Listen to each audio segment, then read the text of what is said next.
Hi, this is another podcast, and we're going to continue with part 3, Preface in the Ethics. So, we start with, I know indeed that the very famous Descartes, although he too believed that the mind had absolute power over its actions, nevertheless tried to explain human emotions through their primary causes, and to show the way by which the mind might have absolute rule over them. But, in my view, he showed nothing beyond the brilliance of his own genius, as I will demonstrate in due course.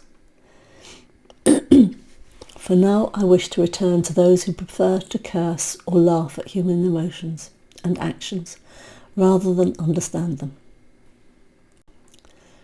To such people, it will surely seem strange that I attempt to treat the vices and follies of men according to the geometric method, and to demonstrate by firm reasoning that these things they cry out to be contrary to reason, vain, absurd, and horrifying.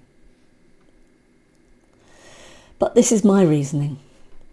Nothing occurs in nature which can be attributed to any defect in it. Nature is perfect, for nature is always the same, and everywhere one and the same is its power and efficacy.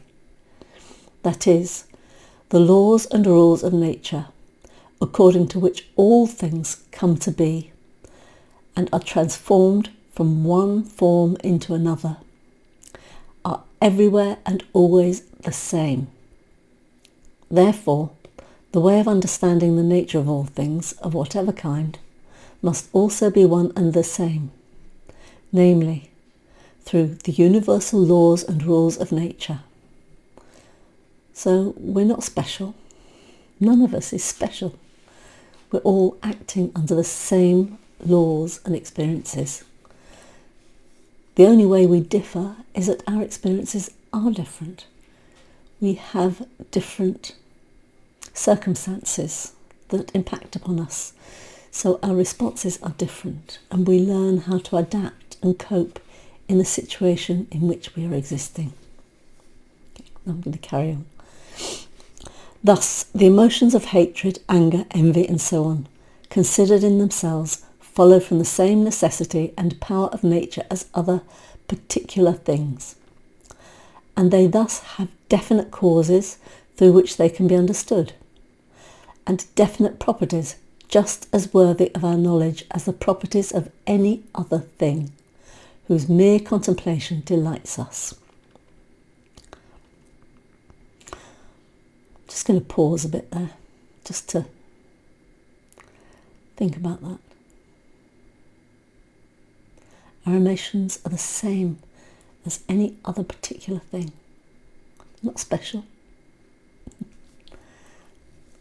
Therefore, concerning the nature and powers of the emotions and the power of the mind over them, I shall treat using the same method as I used in the previous parts concerning God and the mind.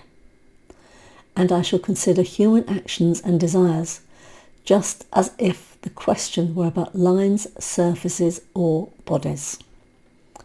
As I said in the previous podcast, what's happening here is he is lumping humanity and nature into the same thing as geometry, science, any other practical application, all cause and effect, all part of nature, all humans as planets. It's all the same.